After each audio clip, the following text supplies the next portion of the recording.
جادو علامات څه دي؟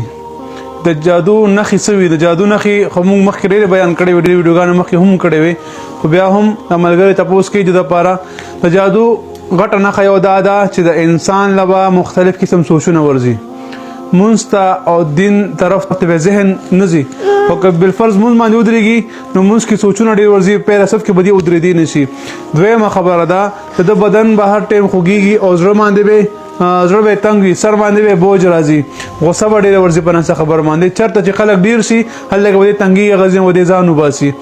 نو دا یو څو د جادو علامات، نور علامات هم داسې دي چې بعضې خلکو بدن باندې نښې جوړېږي، بعضې خلکو کپړې شتېږي، بعضې خلکو چې کوم دی بدن باندې مختلف لکه داسې هم کېږي چې مطلب معده یې بنده شي، معدې په وجه باندې الټیانې بار بار ورڅه خوري، الټۍ کوي فورا، یا خېټه کې دردونه ورسره کېږي، دغه جادو علامات دی.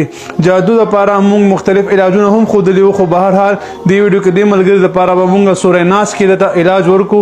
سوره ناس روزانه 41 بار په اوبو باندې دمول، هغه اوبه څښل دي روزانه. څه قسم د باندې جادو وي، بندش وي، نظر وي لګېدلی وي، جناتو مسله وي، انشاءالله سوره ناس سره به د مسله ختمېږي. سوره ناس کل اعوذ برب الناس 41 کاله تداویل دي په اوبو دمول، هغه اوبه څښل دي. څه قسم جادو مسله چاته وي یا جناتو مسله وي یا چاته سوچونه ډېر ورځي، مختلف قسم سوچونه ورځي، نو دغه عمل شروع کړي انشاءالله. تاسو د عمل کم از کم 21 دنو کې تاسو څه قسم مسله وي د الله په فضل تاسو مسله به بالکل ختم شي.